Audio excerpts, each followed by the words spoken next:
Hello, precious ones. I'm Pastor Morris Graves Jr. I'm here with Dr. Ann Gillies to talk about her new book, Damaged by the Predators Among Us. Let me say that one more time. Now we can, like I said, we can edit this.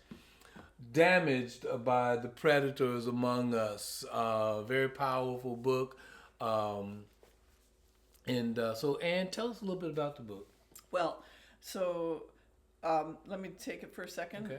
The picture on the front is a picture of my three children, and they were about two,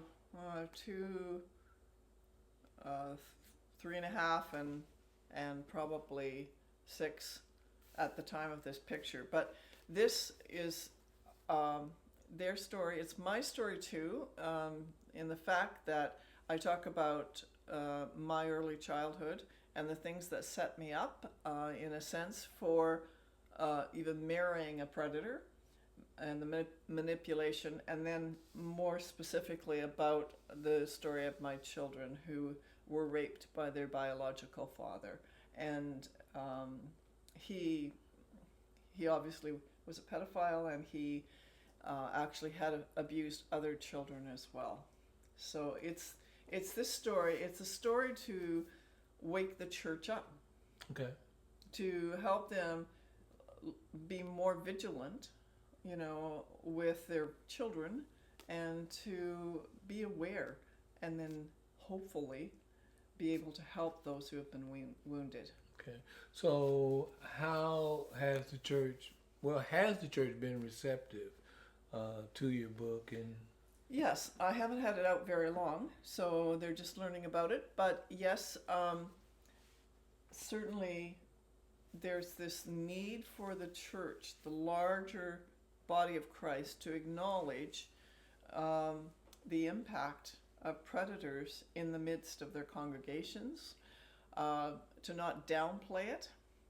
A woman actually came up to me a couple days ago and said that her neighbor had, the police had investigated, and he'd had child porn on his computer.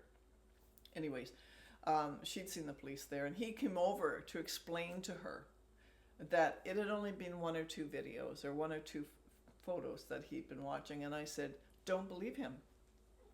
For one thing, if the police were knocking at his door to confiscate his computer, and they had already detected that he'd been on porno websites, it had to be serious. And we have to quit downplaying sin in our midst. We have to, and it's not that we don't want God to forgive people, okay. but they have to repent. They have to stop what they're doing, turn in their ways, and choose to follow Jesus if they want any kind of freedom in their lives. I could preach, so I better. Well, so okay, I buy the book. I'm dealing with. I'm suspecting someone close to me as being a predator. I buy the book. I sit down. I read it. It's a page turner. I read it from cover to cover very quickly. Don't read fast, but in this scenario, I read it very quickly. What should be my takeaway, or what are you hoping I would walk away from this book with? Well, most people actually recognize the abused rather than the abuser. Okay. More easily, because there's signs in children that we can immediately That's good. begin Okay. to Very good. we can immediately begin to suspect there's been some kind of sexual interference. What are some of the signs? So if a child is it could get a little I don't want to be too intrusive in this, or too Well, feel free. I mean, we're no. I want to know what to look for. Signs are that they stop hugging you, like if you're a parent. Right. If they might stop hugging you. They're afraid of affection, afraid of attention even, become very inward. And so an extroverted child becomes very inward. But even saying that, my one son, the abuse started when he was an infant. So his personality wasn't even developed. He became so introverted. He isolated his feelings and his everything. Um, so for And so you other, just thought it was normal for him the way yeah. he was acting. Although when he was 5, I remember giving him a big hug one time, and he was quite responsive to me before that time, and this time his hands just hung at his side, and I said to him, "Are you okay, honey? Are you okay?" And I didn't know what was going on. And he just said, "I'm okay, Mom." And I never investigated more. I never suspected my first husband. Yeah. Never. So was it harder for you to detect it because of your feelings, your love for your Yeah, husband, absolutely. not wanting to believe Absolutely. something like that? Yeah, and nobody else detected it. I mean, we were in the church. He was in a leadership role in the church. No one. So you're telling uh, the watcher, the viewer here, the signs that you missed. There's some of them in there, yes. And the other thing you asked first was, how do you detect a predator? Right. Well, when they're in your own home, I mean, you just need to watch your children and see how they're responding to that person. For someone that's next door, I think that's what you were talking about, or down the road, or I mean, whatever. no, I know. I'm saying a predator, period. Right. And the closer, the more concerned or the more Oh, observant yeah. I need to be. Oh, absolutely. But even so, uncles, like, statistically, incest is the top one. Fathers and stepfathers raping their children. It's horrific, and it's epidemic. Um, then you have predators from external places. So there's other family members, grandparents, uncles, that they want the child to sit on their knee. They pay extra attention to a child. You need to watch for that. Why does a man want to be with your child? Why does a man who's, even an uncle, and they get the child alone? So, we need to be vigilant. The other thing is out in the marketplace. People that want men that it's particularly men. It's very few women that violate children, although that percentage is going up because of our social media and all the things, the pornography we're exposed to all the time. So, but in the marketplace, somebody that comes close and wants to be around your child, someone that wants to, hey, you guys go out, I'll babysit the child, just be careful. You need to just not deliver your child into somebody's hands. You know what I'm saying? Okay. So as I'm listening, how receptive are people to what you're sharing with them? I mean, because it's you're saying to them you need to be careful, even with loved one, people that you trust. You need to have a watchful eye. That's kind of hard to It's hard. accept. I mean, to think people that I love, people, family, even would ever do something that would damage my family, my children. Uh, Well, I think the other thing, most families don't. Okay, they don't damage their children.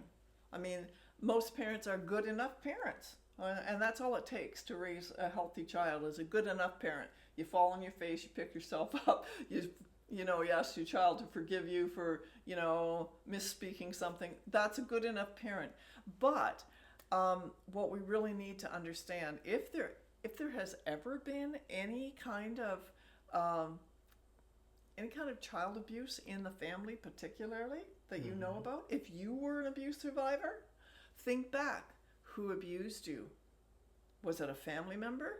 Okay, and often it is when it's that. okay. Then you need to start thinking more seriously about what other people in the family have been exposed to, and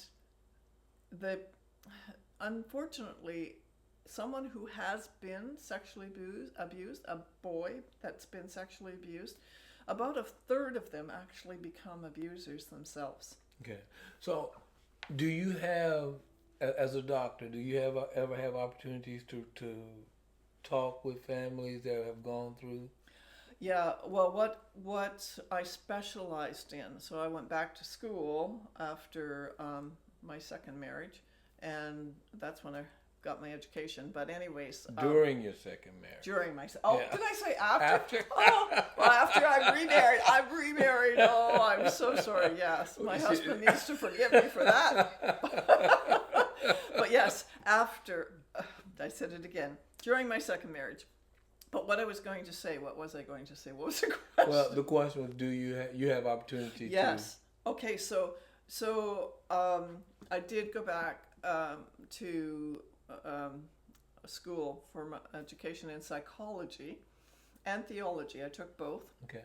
and then I was in private practice, counseling practice for 25 years, and I predominantly saw victims of childhood sexual abuse. So, having with that, the question I want to ask you is typically for the family that's experiencing this type of thing for the very first time and it's all coming out, how are the parents feeling and knowing that this was happening and they were not aware of it? Do they feel guilty? Do they feel the blame for it? What are some of the emotions they have to Oh, deal you with? named them. You named some of them. Yes. Um, when a child reveals something, first off, I really caution parents to listen carefully to the child.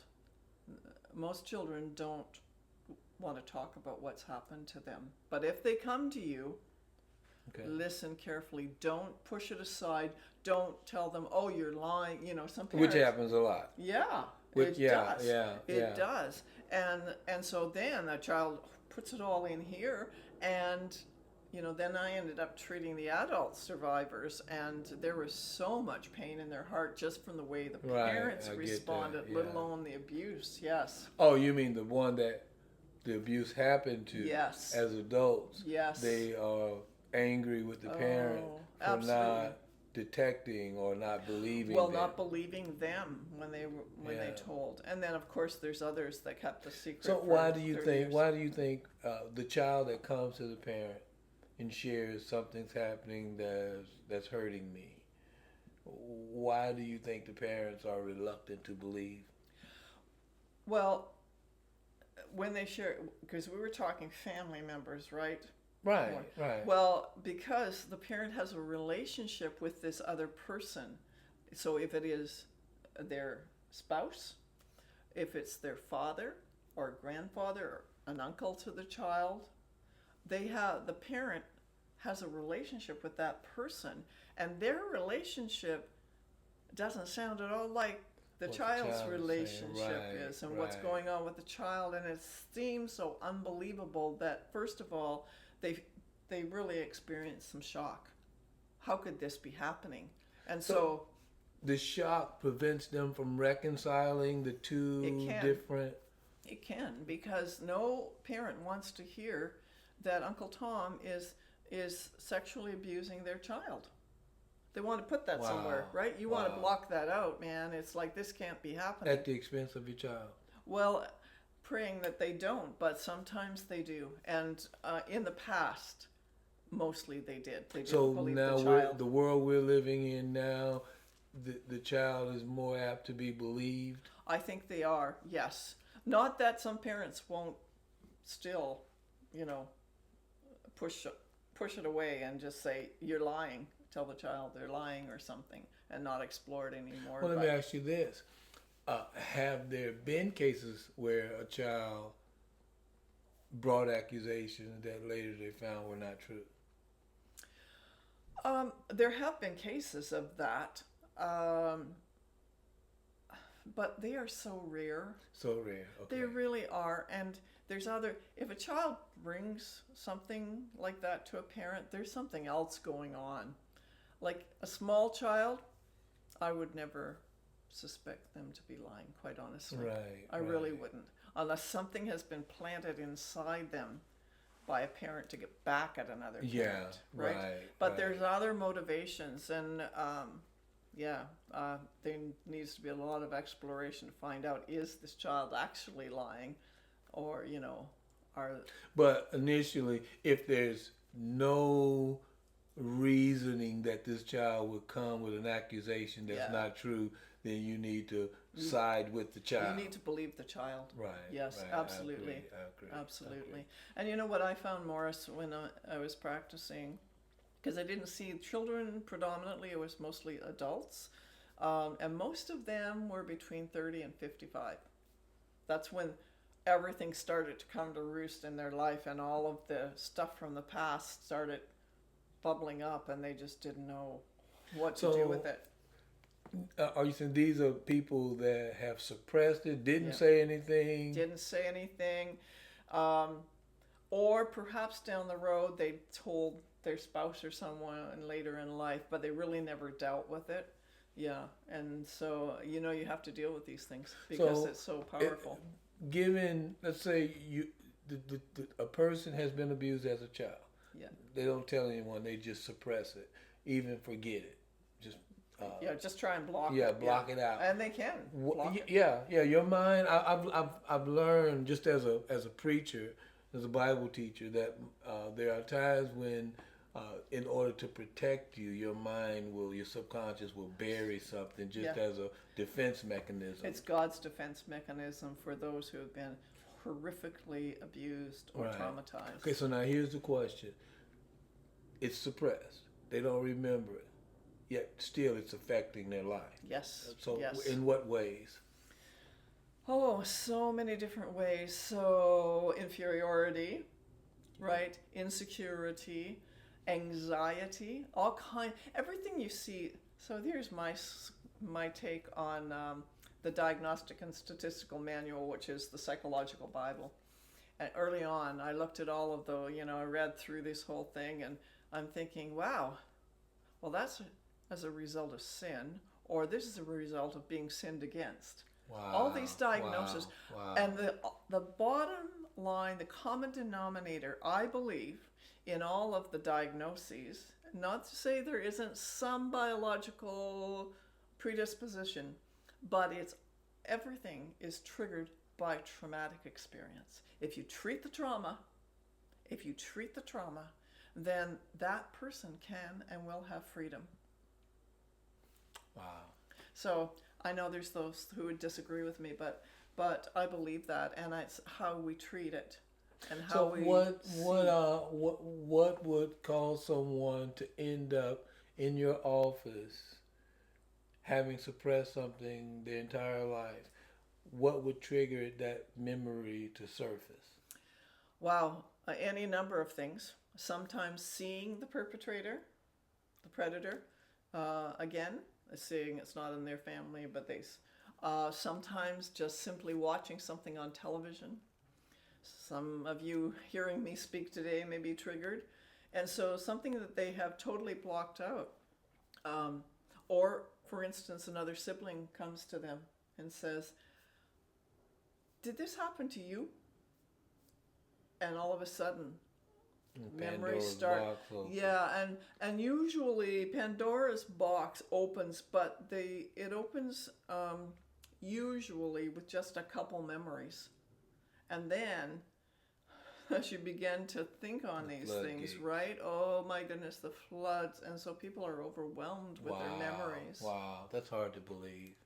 But I know, it's hard to believe, but I know it happens. Because just as a pastor, I've seen it so many times where people, I can tell you story after story of people coming to a realization that something happened to them that was so impactful that though they didn't have any form of memory of it until it was awakened. Yes. But it controlled their entire lives. Well, and some people, when they're praying, because they can't understand why they have such deep depression or such fear in their lives, and they can't trace it. Wow. And all of a sudden, the Lord reveals to them what's happened. And it still creates shock and denial. They don't want to believe, Lord, did that really happen? And we question a lot of things, but if they allow themselves just to sit quiet and listen to their That's child beautiful. Yeah, within. yeah. I'm telling you, there is a part of you that just so desperately wants others to know. That desperately wants to speak from inside of you to you. Yeah, I remember the Lord years ago, a few years back, and my wife remembers this. The Lord told me, son, I'm going to start walking you through your history. It's not to condemn you or anything, but I need to show you things that's going to free you. Yes. And, it's okay, Lord, good. I mean, I'm pretty familiar with my history. Fine, okay, I'm ready. But there are things started coming up that happened to me as a child that wrecked me, Yes. and it wrecked me. But because Holy Spirit was leading me through it, I was healed. Yes. In the midst of the wrecking. Yeah, you weren't devastated. You were allowing the Lord to heal you. My first book, called Deep Impact, is a book on integrating theology and psychology and the treatment of complex trauma. So exactly what you're talking about, and I try and walk pastors and clergy through a process. It's just general. Every chapter could be another book, but that helps educate them on the psychological part of what is going on with people in their congregation, because most pastors don't have any concept of the people sitting in front of them. And one of the things I always did with clients right from the get-go is, during our first session, if it worked out, certainly by the second session, that I would have them go home with a to-do list. And this list was simply this, that they were to divide the page, and on the top of the page, one side, on the left side, put name, and on the second other side, put circumstance. And what I instructed them to do was to write down the name of every person in their life that had wounded them. Now you're probably shaking your head, but this is so important, because some people would bring their sheet back the next week and they'd have 2 names on it, and I'd say, in your 40 years, only 2 people have ever hurt you? Let's try this again. I'm a bit of a taskmaster, because that isn't true. You're not telling yourself the truth, right? You're hiding from something. Most people's pages, they'd have like 8 to 10 pages of names and circumstance, just point from the circumstance. When they come back into my office with that, then we would start at the top. And I would lead them, and I would say to them, when Jesus said, forgive 7 times 70, he didn't mean 490 times. Keep forgiving until the pain goes away. And so what we would do then is take the name and the circumstances, the hurts that the person has had, and I would lead them through a prayer of forgiving that person. Dimes to dollars, they get to, maybe they get through the first name, and usually the parents were right on the top of the list. We all harm our children by the words we say or whatever, but some are harmed even more, right?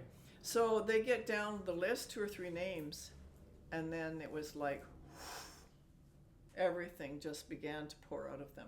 It's because the Holy Spirit was already working, right? And so they and people would come into my office and say, I just love coming here. There is so much peace in this room. And it was just the place where God met me. It was the place where I prayed, and so it was also this place where people could feel very safe. So as we go through that list, most people would fall apart in a sense, but over the course of working with that person, sometimes they didn't really realize what had happened to them, and they began to talk about it, and God would expose things like he did for you. So one of the things I've learned also just in my walk with the Lord is not to equate memory with unforgiveness. Oh yeah, that's true. Because memory is there, but the forgiving someone empowers me to detach the pain associated with the memory. Would you? Well, I want to take it a step further. Okay. One of the things that we need to do is match the memory with emotion. Wow, I never heard that before. Because that person has not only blocked their memory, they've stuffed all of that emotional garbage way down. Okay. And so when they begin to talk about their hurts in a very safe place and we go through them, they know that we're going to walk into the area of forgiving each person. And sometimes they get somewhere down the line, and so their school teacher or a peer that had actually, been violent to them or whatever, and they would say, I can't forgive that person. And I would say, today you can't forgive that person. But I want you, and they just wouldn't. Right? They could forgive all kinds of things, and sometimes they would stop. I want somebody to hold your chain of thought. These are people you're saying, I've seen this a lot, I just want to get your take on it. That in spite of knowing what the Bible says about forgiving, they still can't bring themselves to that place. Because it's the first time they've addressed their emotional pain over that incident. Okay. They've ever understood what all of this emotional pain is about, and it so overwhelms them that in that moment they have to pull back, and they have to take some stock. They come back. Okay. I don't think I've ever had any person. In fact, I know I never had any person when we're going through that list that didn't come back and say. So you're saying you don't try to force them to because that happens a lot in church, especially when you try to get someone healed, and you're saying there's unforgiveness in your life, and that person looks at you and says, I can't forgive them, and then you try to, you've seen situations like where the minister will push and push and push. Stop it. Because God doesn't push us. Right. He's so gentle. He knows our pain. We have to address the pain. And we want to short circuit. And this happens in churches all the time. Yeah, that's a big one. Forcing people. So you're telling me that it's okay for me to say it's okay for you to not be able to forgive at this moment. Yes. But we want to get you to that place where you can. Yes. Yeah, God is going to get you there. It's okay. But you have to process some of that emotion first. You got the person has years of tears. Never address these subjects. Wow. So you can imagine, all of a sudden they're faced with this.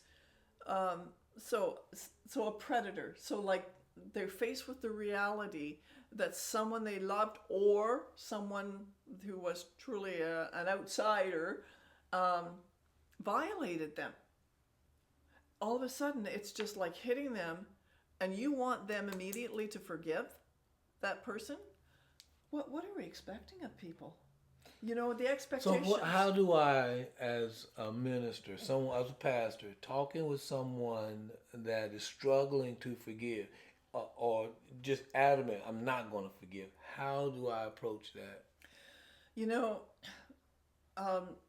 Most of us, and I'm talking generally about people in the church, Christians, right? They understand the need to forgive. Most of us don't understand the process. And remember what I said, that it's not 7 times 70. It's not 490 times. Forgiveness is a process in itself. You keep forgiving and forgiving whenever that memory comes. So say this is the first time the memories come. So they have to first process the event and the memory, and there may be some deeper levels of psychotherapy, and so I talk about that, but you don't need psychotherapy actually. You pushing into Jesus will give you what you need, but he allows you to experience the process. He doesn't short circuit it, because if he did, it's just mouthing words. Yeah. And so you need to understand, and so they may have to forgive that person. The predator in our household who raped my children.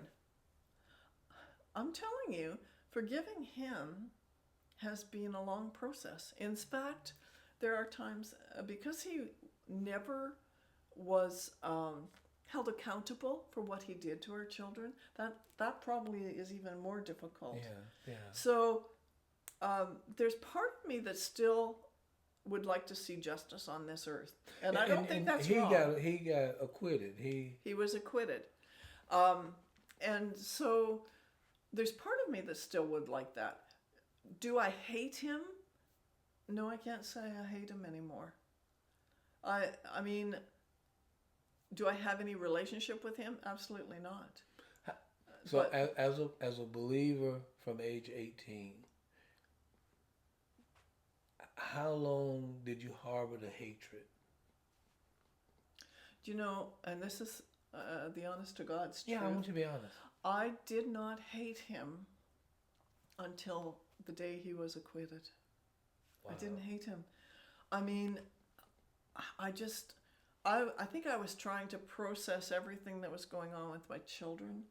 I didn't have time for him. Like, I was so trying to keep our lives together. Right. But when the judge acquitted him, I felt the deepest anger I've ever felt at anyone. I was so angry at the injustice that had happened to my children. So let me ask you this. One of the things I tell people, and I want you to tell me if I'm wrong,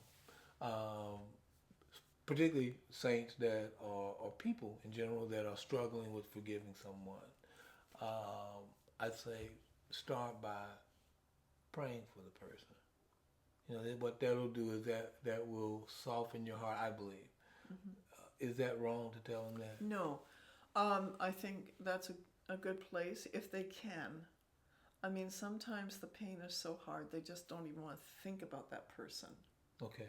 Right? Wow. I never thought about that. Yeah. So what do you do in a case like that? Well, I mean, I think for myself, I mean, I'll use my own example, right. Is that I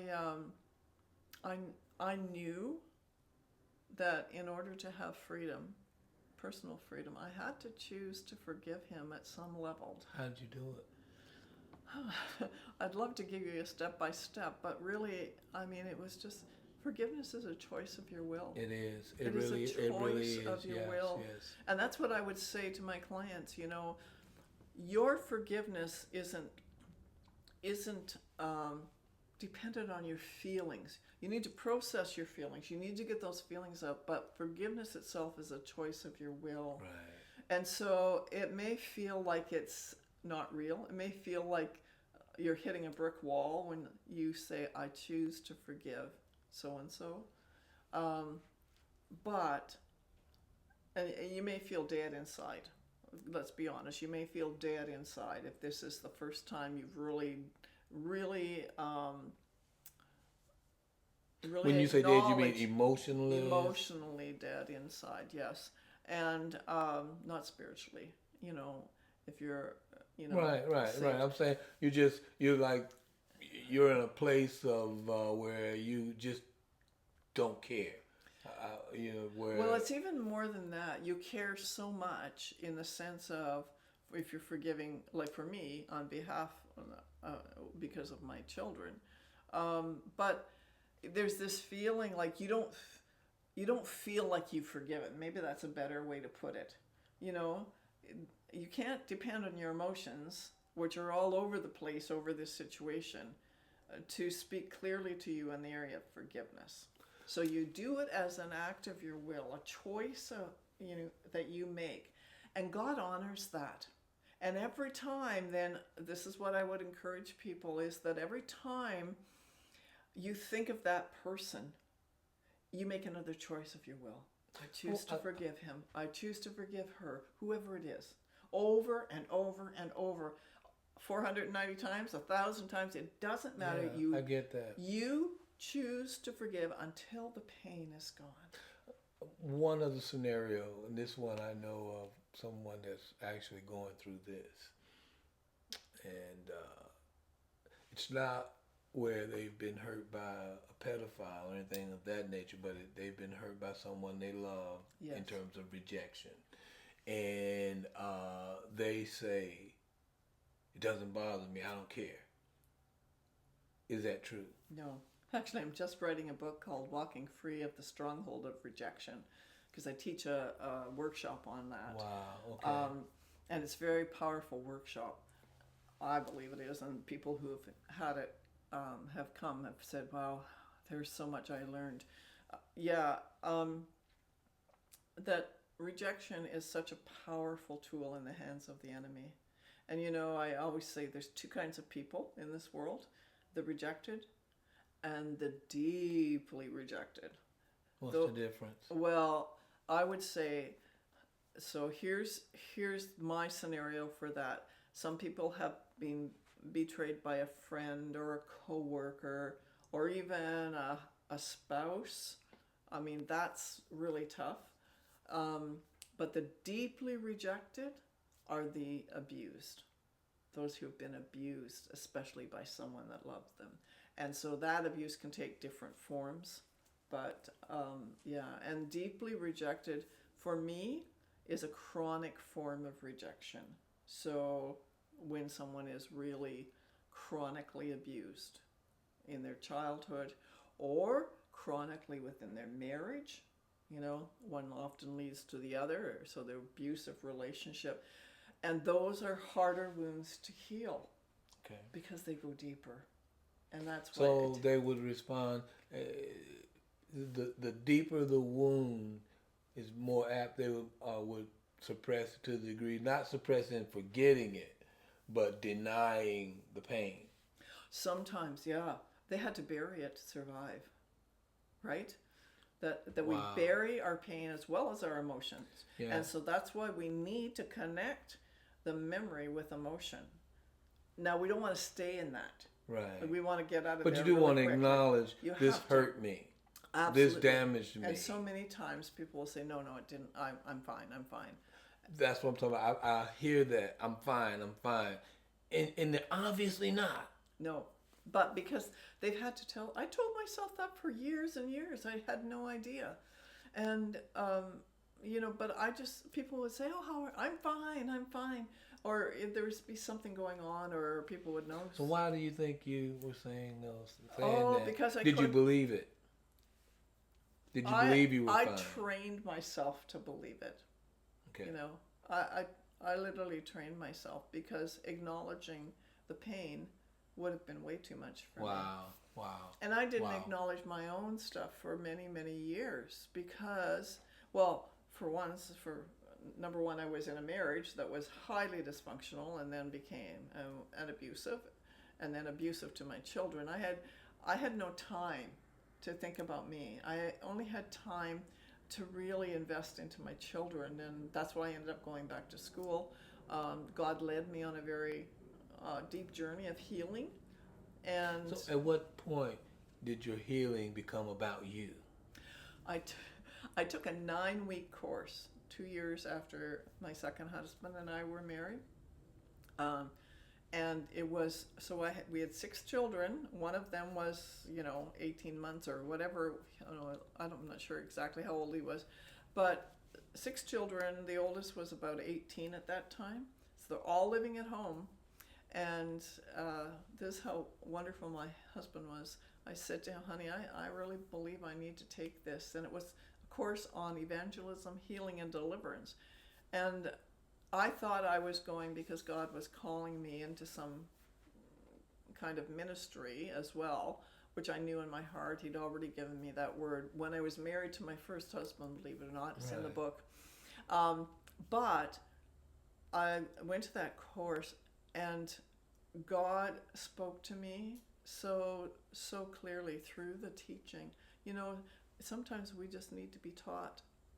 And because everything within me was buried very, very deeply, hearing all of this. And I mean, the biggest revelation in that, number one, was I needed to forgive my dad. I already knew that, but you think I would know that. Know it. But I had to forgive my dad because there was so much root stuff there. And I'm part of the 1%. I didn't even tell you that. I'm a 1% baby. I was born as a result of my mother being raped. So the enemy wanted to annihilate me from, the womb. Okay, I didn't know that. And Okay. and so there's all kinds of things. Is there anything else I need to know before we go? Read my book. I'm probably leaving something out. But anyways, so I was at this school, and then the most amazing thing happened. I think this was right toward the end of the 9 weeks. I'm a bit of a hard head. It was like I knew that I knew that I knew that I loved Jesus. I knew that. And I really, really tried to be obedient to him. But one thing I had never experienced was the absolute love of the Father. Okay. I knew he loved me. I knew it here. Yeah. I've been saved 18 I can years. relate to you on that one. Yeah. And then I'm just sitting at coffee break, in the coffee break room, and I'm sitting on the couch by myself. People are coming and going, and it was just like, you'd think this would be in a special service somewhere, right? No, I just felt the presence of God's love just come on me, and it was so, it makes me want to cry when I think. Wow. I just started weeping, and I couldn't stop it. Right there in the coffee break room? Yeah. People go, okay, Thanks, she's God. having a moment. Well, fortunately, there were only about 40 people, I think, in this school. And they were all every aware night, of what was happening. And so there were lots of tears, and my husband would come on the weekend to visit, and I'd get to go home for a day. Anyways, and he would say, oh my goodness, I don't know about this carpet time you guys are doing. He'd come in, it was a foreign experience to him. But I just felt the love of God just ministering. But I know it had been the 8 weeks of preparation. Sometimes we need to be prepared. Tears, you were experiencing the love of God. Yeah. You were responding with tears of joy, tears of I just couldn't relief. Well, the man who ran the school, Peter Horobin was his name. It was LL Ministries.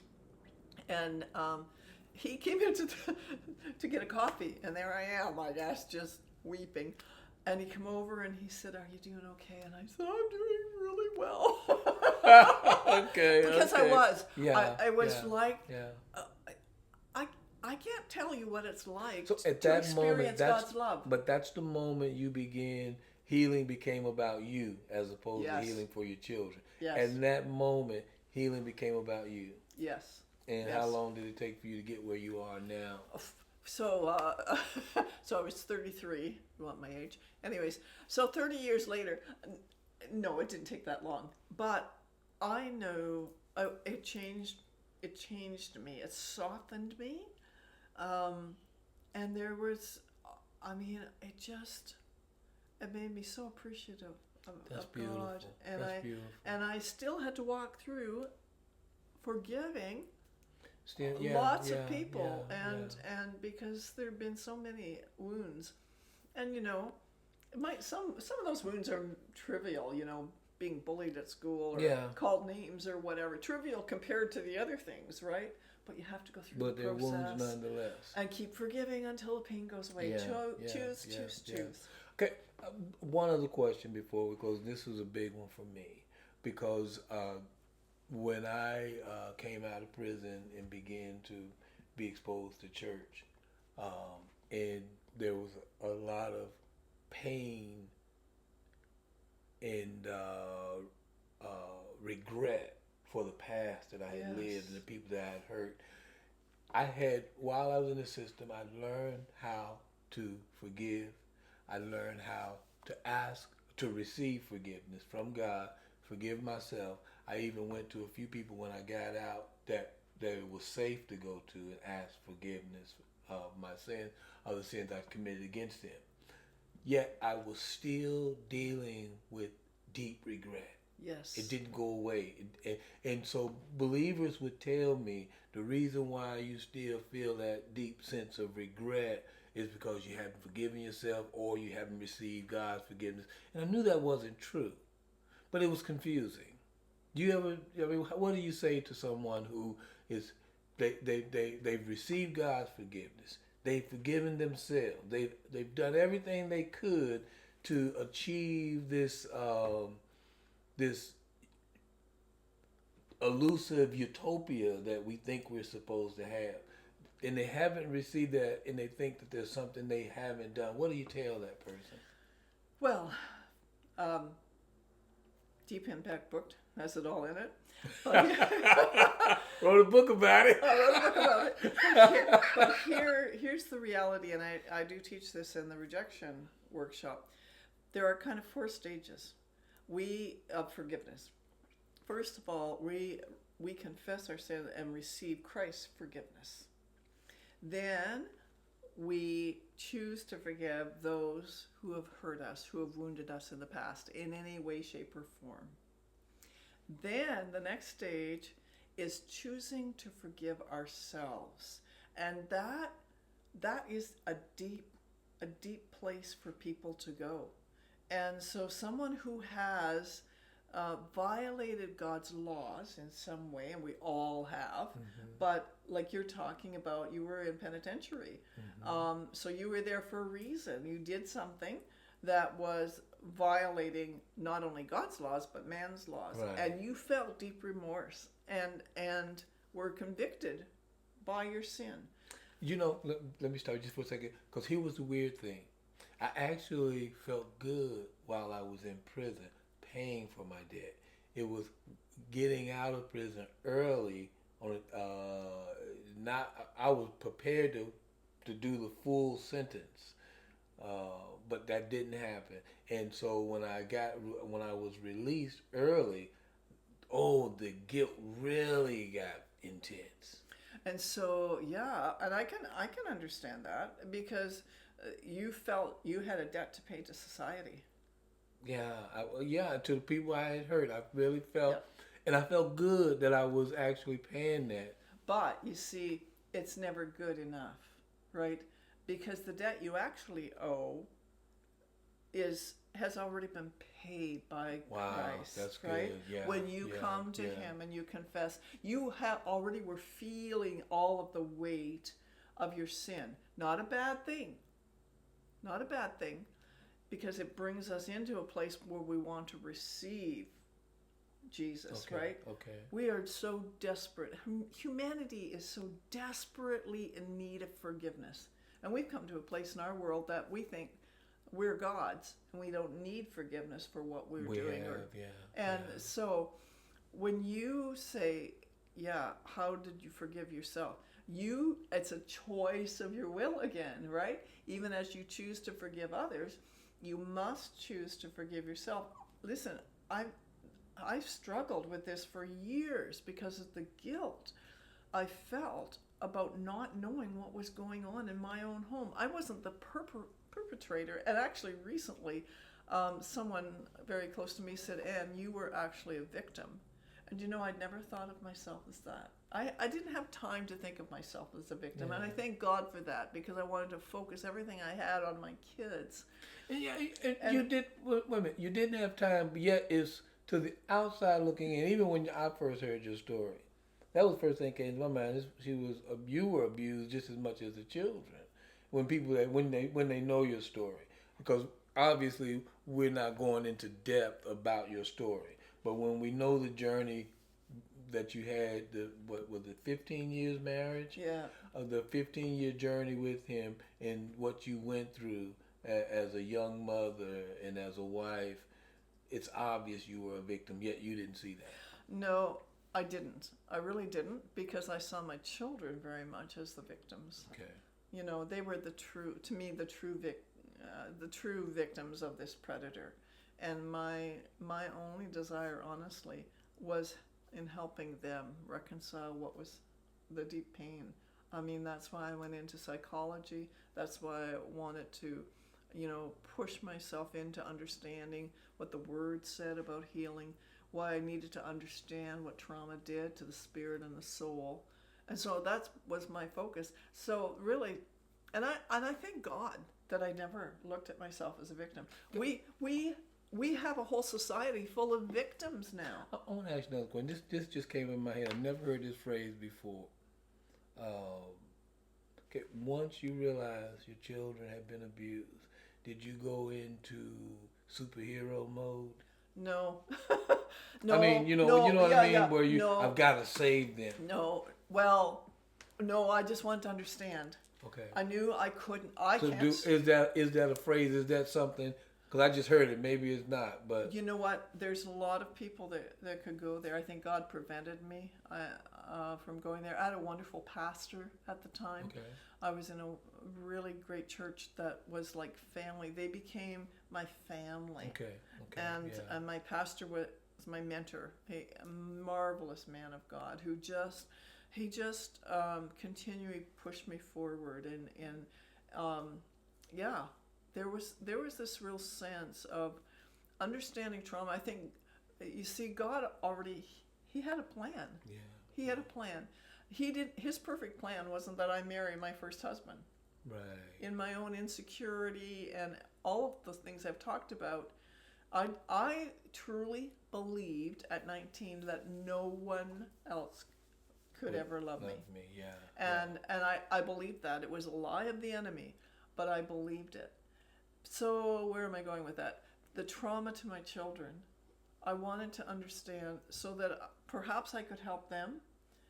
I didn't go to school to have a job. yeah, I didn't go back to school to become employed because even though Just my wanted children for were getting, I just understanding. wanted to understand. Okay. What happened subsequently really was what God led me into. And thank God. I mean, it's been a joy. I loved treating trauma survivors. I Very loved it. good, It very was good, it very became my good. passion. And Very then good. I'm We're retired. gonna bring to a close, but before we do, um, I really want to see Dr. Gillies, her efforts supported by us, the believers, even those of you that you may not be a believer, but her cause is indeed a worthy cause. So if you'll look at the bottom of the screen there, Dr. Gillies, how do they get in touch with you? Yep. So my website is called restoringthemosaic.ca, and you can find my information there. There's a lot of current information. I post regular newsletters that you can sign up to receive. There's a lot of videos there, a lot of interviews as well, and talking about the issues of the culture today and how damaging gender ideology is to our children, and how that whole ideology actually is opening the door to pedophilia. So, Wow. so exactly the things that we experience now, like that was, so that's 40 some years ago, and now it's absolutely exploded in our culture and in our churches. It's really a Wow. deep concern, and so advocating for the most vulnerable is what I do. So you've heard that, and we'll have her information up. It should be up now. How to get in touch with her. I really want you to consider what God's called Dr. Gillies to. We're living in a time, saints, and I say saints, but I want to make this just to people in general, just to the world. We're living in a time where obviously our children are under attack. They're living in very confusing times, and so what God has called Dr. Gillies to is refreshing. It's powerful, and it needs our support. We want to empower her to carry this message of bringing our children into a place of safety, to carry that message to every home in the world. That's our endeavor, okay? We're winding it up. My wife is waving her hand for us to wind it up. Bless you. Thank you again for joining us. I'm Morris Graves, and this has been Dr. Gillies. Thank you.